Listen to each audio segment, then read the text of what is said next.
Good morning student. આજે આપણે ધોરણ 8માં સામાજિક વિજ્ઞાનમાં પાઠ 8 ભારતની સમસ્યાઓ અને તેના ઉપાય વિશે અભ્યાસ કરીશું.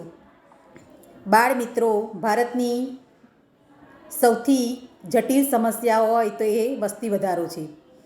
તો ભારતની કઈ કઈ સમસ્યાઓ છે અને તેના ઉપાયો આપણે જોઈએ તો આપણા ભૌતિક સાધનો બદલાયા છે, પણ પ્રજાની કેટલીક આંતરિક બાબતોમાં અપેક્ષિત બદલાવ થતો નથી. પ્રામાણિકતા, નૈતિકતા, નાગરિકની સમજ, ફરજો, પરિવહનની જાગૃતતા, પર્યાવરણ સુરક્ષા, વૈજ્ઞાનિક અભિગમ, એકતરફી વલણ વગેરેમાં હજુ ઉદાસીનતા જોવા મળે છે. એટલે કે નાગરિકોની અંદર જે પ્રામાણિકતા, નૈતિકતા હોવી જોઈએ, નાગરિકોની જે સમજ છે અને દેશ પ્રત્યે જે ફરજો છે, પરિવહનની જે જાગૃતિ છે અને પર્યાવરણની જે સુરક્ષા છે, એમાં હજી ઉદાસીનતા એટલે કે આપણાને સફળતા મળી નથી. હજુ પણ સમાજ વહેમો, નિરક્ષરતા, અજ્ઞતા અને અંધશ્રદ્ધામાંથી સંપૂર્ણપણે હજી બહાર આવ્યો નથી. એટલે આમ જોવા જઈએ તો ઈસુની 5મી અને 6ઠ્ઠી સદીની હજી સમજ આપણે ભારતમાં જોવા મળી રહી છે કે વહેમો, અંધશ્રદ્ધા, નિરક્ષરતા, અજ્ઞતા આપણા ભારતીય સમાજમાં જડથી હજી નાબૂદ થયા નથી. સ્થાનિક સ્વરાજની સંસ્થાઓ જોવા જઈએ તો શિક્ષણ સંસ્થાઓ, સ્વૈચ્છિક સંસ્થાઓ દેશના વિકાસમાં અભિગમ ફાળો આપી રહી છે. તેથી સામાજિકતા અને વ્યવસાયિકતાની પ્રગતિ કે વૃદ્ધિ ગોઠવાતી જાય છે. સમાજ રચનામાં બદલાવ થતો જાય છે, જે ઘણી સારી બાબત ગણાય છે. હજુ પણ કેટલીક સમસ્યાઓ એ પડકારરૂપ ગણાય છે. ખાસ કરીને જોવા જઈએ તો એ પડકારરૂપ સમસ્યા છે ગંદકી, બેકારી, ગરીબી, નિરક્ષરતા, ત્રાસવાદ અને ચિંતાનો વિષય બની ગયો છે, જે અંગે આપણે વિચારી અને તેના વિશે ઉપાય શોધીએ. વસુધૈવ કુટુંબની ભાવના સરકાર સાકાર કરી રહી છે. બાળ મિત્રો, આમ જોવા જઈએ તો વૈશ્વિક ભારતીય સમાજ એ વસુધૈવ કુટુંબની ભાવનાને સાકાર કરે છે. ભારતીય સમસ્યાનું માળખું જોવા જઈએ તો આંતરિક સમસ્યાઓ કઈ કઈ છે તો આંતરિક સમસ્યામાં પહેલો પ્રશ્ન તો વસ્તી વધારો છે.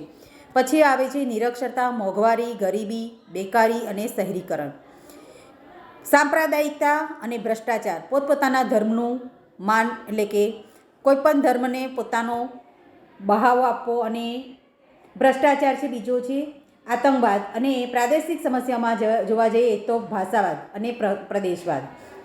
સીમાવર્તી સમસ્યાઓ ઘણી બધી છે. સીમા દખલગીરી, કુદરતી સમસ્યાઓમાં પૂર, દુષ્કાળ, ભૂકંપ, સુનામી, જ્વાળામુખી અને પ્રસ્ફોટન આ એ કુદરતી સમસ્યાઓ ગણાય છે. થોડું વધારાનું જઈએ તો વસ્તી વધારો એ જોવા જઈએ તો લગ્નમાં જવાનું હતું અને તઈ વિચાર કરો કે વસ્તી વધારાની અંદર સરકારે ઘણી બધી પ્રક્રિયાઓ અમલમાં મૂકી છે કે જેટલી રીતે બાળકને એક જ બાળ, 2 બાળક હોય અથવા 1 બાળક હોય તો એ વસ્તી વધારામાં ઘટાડો કરી શકે. આપણે અગાઉના પ્રકરણમાં વસ્તી વધારો અને તેની અસરોનો અભ્યાસ કર્યો હતો. મોટાભાગની સમસ્યાઓનું મૂળ વસ્તી વિસ્ફોટ છે. ચાલો આપણે વસ્તી વધારો અટકાવવાના ઉપાયો વિશે વિચાર કરીએ. જે વધતી જતી વસ્તી સામે સાધન સુવિધાઓ વધારવી પડે છે. વધતી જતી વસ્તીને લીધે જ દેશમાં થયેલી પ્રગતિ ઓછી દેખાય છે, કારણ કે વસ્તી વધારે સામે જે પ્રગતિ છે, જે સાધનો છે એને વપરાશ કરવા માટેના જે માનવ છે એની વસ્તી ઘણી બધી જોવા મળે છે. એટલે આપણાને દેશની પ્રગતિ થતી જોવા મળતી નથી. 1951થી 2011 સુધીની વસ્તી વૃદ્ધિનો ગ્રાફ જોઈએ તો આ રીતે તૈયાર કરેલો છે.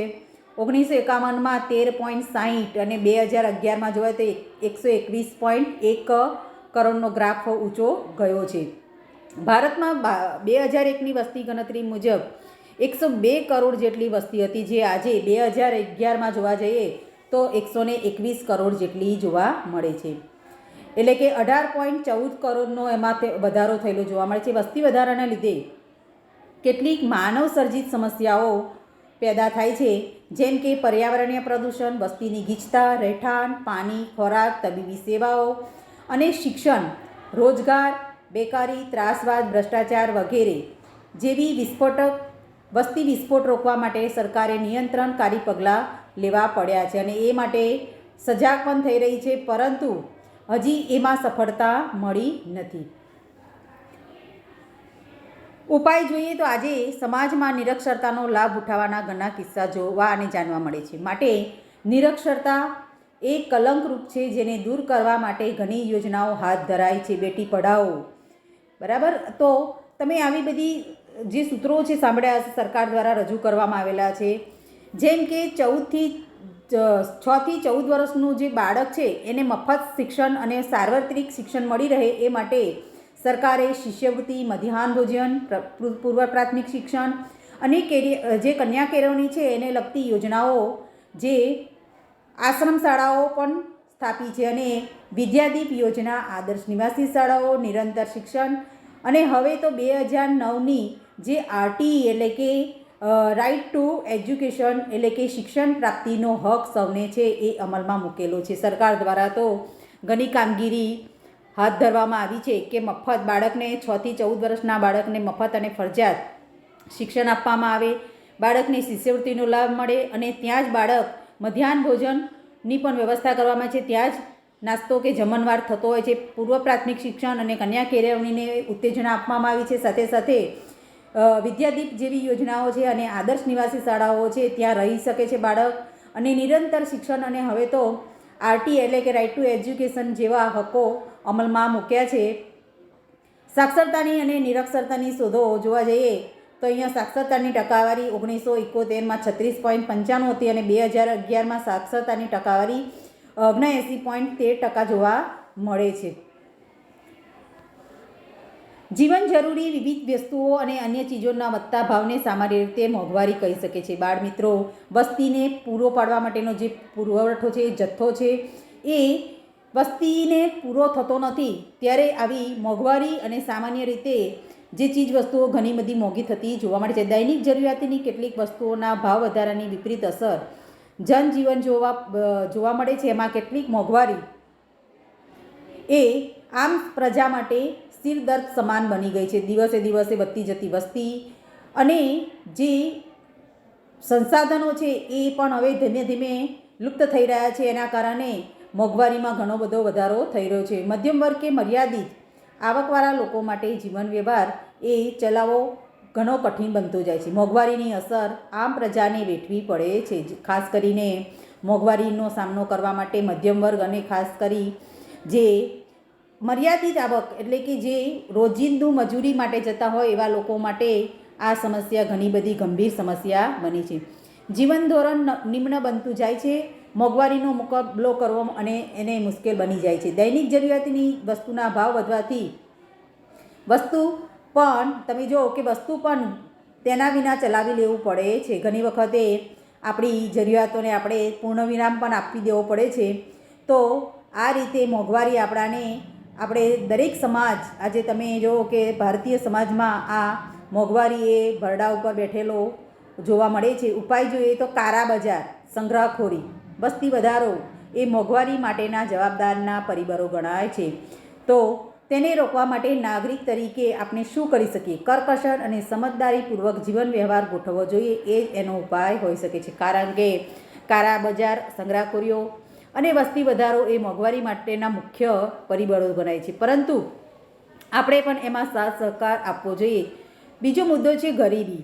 ગરીબી એ આપણા દેશની ગંભીર સમસ્યા છે. દેશના મોટાભાગના લોકો જીવન ધોરણની પાયાની જરૂરિયાતો જેવી કે રોટી, કપડાં, મકાન, રોજગાર અને શિક્ષણ, આરોગ્યથી વંચિત રહેતા હોય તેવા સ્થિતિને આપણે ગરીબી કહેવામાં આવે છે.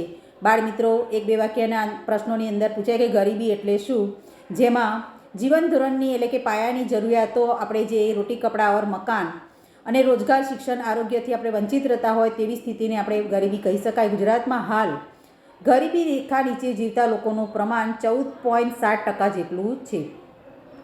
લોકોની ખરીદ શક્તિ, આવકના ધોરણના આધારે ગરીબીનો માપદંડ રચી શકાય છે. ભારતની પંચવર્ષીય જે યોજનાઓ છે એને કારણે શિક્ષણ અને આરોગ્યની સેવાઓ મળવા લાગી છે. ઉપરાંત ઉદ્યોગ ધંધાનો વિકાસ થયો છે. સાથે સાથે રોજગારીની તકો પણ વધી છે અને ગરીબીનું પ્રમાણમાં થોડું ઘણું ઘટાડો થયેલો જોવા મળે છે. ટેકનોલોજી, યાંત્રિક ખેતીથી લોકોની આવકમાં સુધારો થયો જોવા મળે છે. અહીંયા સરકાર તરફથી જે BPL કાર્ડ છે, ગરીબી રેખા નીચે જીવતા લોકો માટે BPL એટલે કે આ રીતે રાહતની યોજનાઓ બહાર પાડેલી છે, જેમાં પોષણયુક્ત આહાર મળતો નથી પરંતુ ગંદા રહેઠાણોમાં વસવાટ કરવો પડતો હોય છે. એવી જે તબીબી સારવાર ન મળતી હોય તેવા અભણ હોય, જ્યાં બાળકોની મજૂરી કરાવતી હોય તેવા લોકોને ગરીબી રેખા નીચે જીવતા લોકો કહી શકાય છે. જે ગામમાં ગરીબી રેખા નીચે જીવતા લોકો માટે BPL પરિવારની સંખ્યા ગણીને એમાં સુધારો અને યોગ્ય વ્યવસ્થા કરવામાં આવે છે. ભારતમાં જોવા જઈએ તો ભ્રષ્ટાચાર, સામાન્ય રીતે ભ્રષ્ટાચાર એટલે જે વસ્તુ આપની હકની કે અધિકારની હોય છતાં તે મેળવવા કે વાપરવા માટે કશુંક ચૂકવવું પડે તેને ભ્રષ્ટાચાર કહી શકાય છે. ભારતની અંદર ભ્રષ્ટાચાર એ ઘણી બધી જટિલ સમસ્યા બની ગઈ છે. ટૂંકમાં વ્યક્તિ સાથે બિનકાયદાકીય અનીતિ ભર્યા વ્યવહાર કરવામાં આવે છે. છેતરપિંડી, ભેટ સોગાદો લાવી, લાંચ રૂશ્વત જેવી વગેરે ભ્રષ્ટાચારો જોવા મળે છે, જેમાં સમગ્ર જીવન વ્યાપકપણે પ્રસરી ગયેલો હોય છે. કેટલાક લોકો અનૈતિક અને બેજવાબદારીપૂર્વક પોતાનો સ્વાર્થ શોધવા પોતાના સત્તા વગરનો ઉપયોગ કરી ભ્રષ્ટ આચરણનો આશ્રય લે છે, જે સમાજનું મોટું દૂષણ અને કલંક ગણાય છે. ભ્રષ્ટાચારની અસરો જોઈએ તો ભ્રષ્ટાચારથી ભારતીય સમાજ પર કઈ કઈ અસરો જોવા મળે છે. માનવ અધિકારોનો ભંગ થાય છે, રાષ્ટ્રનો વિકાસ અવરોધ થાય છે, નૈતિક મૂલ્યોનો હ્રાસ થાય છે, મોંઘવારીને પોષણ મળે છે, કાયદા કાનૂન પ્રત્યે વિશ્વાસ ઘટે છે અને સગાવાદમાં પોષણ મળે છે.